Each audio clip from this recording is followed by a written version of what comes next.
ওয়ালাইকুম আসসালাম ওয়া রাহমাতুল্লাহি ওয়া বারাকাতুহু। আমার প্রশ্ন হচ্ছে যে আজকের বিষয় হচ্ছে মুসলিম বিশ্বের মৌলিক সমস্যা। তো আমাদের যে সারা বিশ্বে মুসলিমরা আছে বিশৃঙ্খল এবং ইসলামী হুকুমত সারা পৃথিবীতে নেই বললেই চলে, পরিপূর্ণ। তো এই ব্যাপারে ইসলামী হুকুমত প্রতিষ্ঠার আমাদের যে আন্দোলন বা আমাদের যে সংগঠন জমিয়তে আহলে হাদিস, তার মানে লক্ষ্য উদ্দেশ্য কি? এই এই গ্যাপ, এই সমস্যাটা সমাধানে তার কার্যকারিতা বা ধারণা কি? কিভাবে আমরা আবার ইসলামী হুকুমত বা সারা বিশ্বে আসতে পারে, এই ব্যাপারে আমাদের কাজটা কিভাবে হতে পারে, এই ব্যাপারে একটু ধারণা। জি, আমাদের ভাই আরেকজন জানতে চেয়েছেন যে বর্তমান মুসলিম বিশ্ব বিশৃঙ্খলার মধ্যে আছে। মুসলিম বিশ্বে আপনার খেলাফত নাই এবং কি করে এই খেলাফত প্রতিষ্ঠা করা যায় এই ব্যাপারে দিক নির্দেশনা। সহজ কথা হলো যে আমরা একটা মৌলিক বিষয় বুঝতে ভুল করছি। মৌলিক বিষয়টা কি? ইসলামে রাষ্ট্রীয় ক্ষমতা মুখ্য না গৌণ, এটা কিন্তু আমরা অনেকেই বুঝতে পারছি না।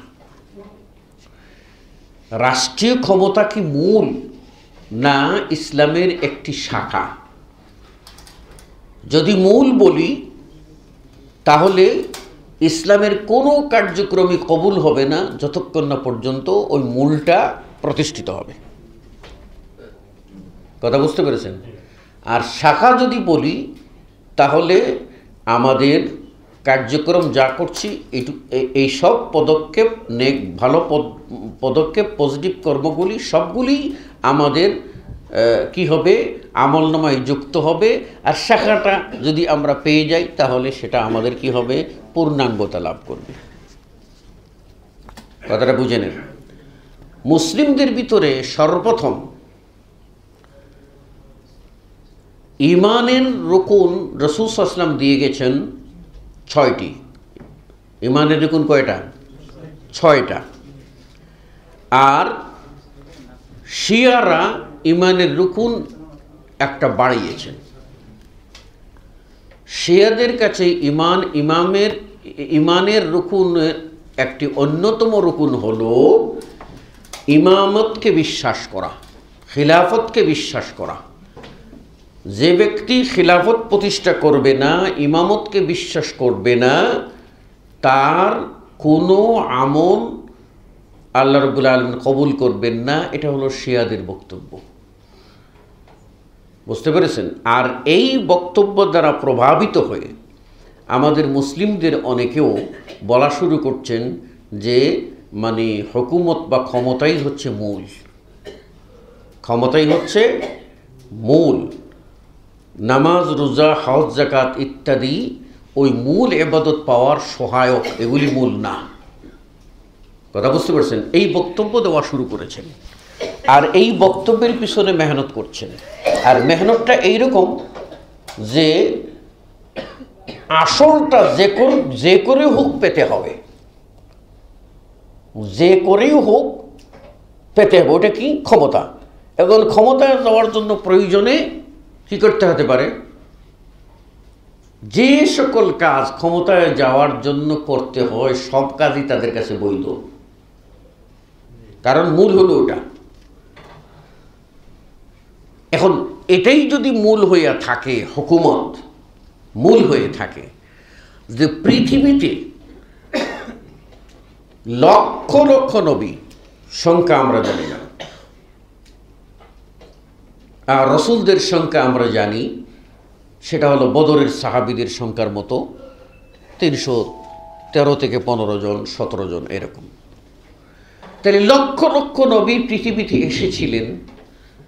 যদি হুকুমত প্রতিষ্ঠা, রাষ্ট্র ক্ষমতাই মৌলিক হতো, তাহলে আপনাদেরকে গণে গণে দেখাতে হবে যে সকল নবী মৌলিক কাজ করে গেছেন না তারা ব্যর্থ হয়েছেন। মৌলিক কাজ যদি নবীরা করে না যান তাহলে নবী প্রেরণ যিনি করেছেন তিনি ভুল করেছেন, কারণ যাদেরকে দিয়ে কাজ হবে না তাদেরকে তিনি প্রেরণ করেছেন। নাউযুবিল্লাহি মিন যালিক।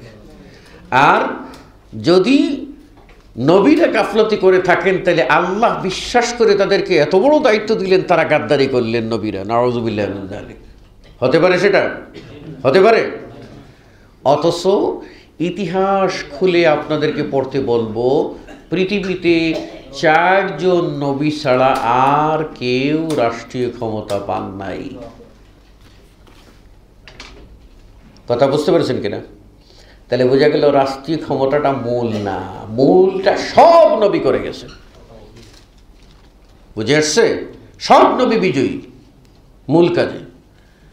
এখন মূলটা কি? মূলটা হলো আল্লাহর তাওহীদ। ঠিক আছে? মূলটা হলো আল্লাহর ইবাদত, আল্লাহর দাসত্ব করা। এই দাসত্বটাকে নির্বিঘ্নে করতে হলে, নিরাপত্তার সাথে করতে হলে আমাদের সহায়ক হচ্ছে ক্ষমতা। কথা বুঝতে পারছেন কিনা? সহায়ক। ক্ষমতাটা মূল নয়, সহায়ক। সহায়কটা কেন? যে আমার কিছু কিছু কাজ আছে, যে কাজগুলি করতে গেলে আমার কি দরকার? ক্ষমতার দরকার। ক্ষমতা না থাকলে সে কাজগুলি আমি করতে পারবো না। যেমন একটা চুরি করেছে, তার হাত কাটতে হবে, ওইটা আমরা পারছি না, ফৌজদারি দণ্ডবিধি। ঠিক আছে? তো এইরকম কিছু কাজ আছে যে কাজগুলি পারছি না, কিন্তু আমাদের সালাত আমরা পারছি কি? এখন পর্যন্ত পারছি। আল্লাহ নবী সাল্লাল্লাহু আলাইহি ওয়াসাল্লাম ভবিষ্যৎবাণী করে গেলেন যে এমন কিছু খিলাফতের পরে এমন এক যুগ আসবে, যে যুগে এমন কিছু রাজা বাদশা পাবে যাদের কিছু কাজ তোমাদের পছন্দ হবে, কিছু কাজ তোমাদের অপছন্দ হবে। তখন সাহাবারা জিজ্ঞাসা করলেন, ইয়া রাসূলুল্লাহ, তখন কি তাদের বিরুদ্ধে লড়াই করব, যুদ্ধ করব, যারা অপছন্দমূলক কাজ করবে? রাসূলুল্লাহ সাল্লাল্লাহু আলাইহি ওয়াসাল্লাম বললেন, না, যতক্ষণ তারা সালাত আদায়ে বাধা দেবে না, ততক্ষণ পর্যন্ত তাদের বিরুদ্ধে অস্ত্র ধারণ করা যাবে না। কথাটা বুঝতে পেরেছেন কিনা? তো আমরা এমন একটা বললাম না যে আমরা পূর্ণাঙ্গ ইসলামী পরিবেশে নয়, আমরা আছি মুসলিম সমাজে বাস করছি। প্রথম থেকে শেষ পর্যন্ত এটা বুঝতে হবে, এটা বুঝে খেয়াল রাখতে হবে। কাজেই আহলুল হাদিস যে ইসলাহের কাজ করে থাকে, দাওয়াতের কাজ করে থাকে, সেটা হচ্ছে আপনার তাওহীদ, আল্লাহর জন্য নিরঙ্কুশ করা, আর তরিকা মানার ক্ষেত্রে রাসূল সাল্লাল্লাহু আলাইহি ওয়াসাল্লামের তরিকাকে নিরঙ্কুশভাবে মানা। এই পথেই দাওয়াত দিয়ে থাকে। এই পথে দাওয়াত দিয়ে সংস্কার কাজ করে করে আমাদের জীবন চলে যাবে, আমরা চলে যাব।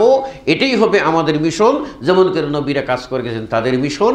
আমাদের এর মাধ্যমে আল্লাহ রাব্বুল আলামিন আমাদেরকে যদি ক্ষমতা দেন, তাহলে সেটা বুঝতে হবে যে আল্লাহ রাব্বুল আলামিনের পক্ষ থেকে আমাদেরকে আরেকটি পরীক্ষা, সেই পরীক্ষা দিয়েছেন, এখানে আমাদের টিকতে হবে, পাশ করতে হবে। কথা বুঝে আসছে কিনা? তার আগ পর্যন্ত আমরা ওই ধরনের বিভ্রান্তির মধ্যে, একদল আছে ওই যে শিয়াদের এই চিন্তা চেতনা মাথার ভিতরে নিয়ে ধ্যান ধারণা 24 ঘন্টা তারা চিন্তা করে, হুকুমত যখন হবে না, ক্ষমতা যখন হবে না, খেলাফত যখন প্রতিষ্ঠা করা যাবে না, এই করা যাবে না, সেই করা যাবে না, তাহলে লাভ নাই, এই নাই, সেই নাই, বেঁচে থেকে লাভ কি? সব কিছু করে তছনছ করে দাও, উড়াই দাও, ফাটাই দাও, মারাই দাও, ঠোক আছে না? এই চিন্তা থেকে মুক্ত থাকতে হবে এবং শৃঙ্খলার সাথে কাজ করে যেতে হবে। আল্লাহ রাব্বুল আলামিন সাধ্যের অতিরিক্ত বোঝা আমাদেরকে দেননি, আমরা খামোকা চিন্তা করে বিভ্রান্ত হব না ইনশাআল্লাহ। জি।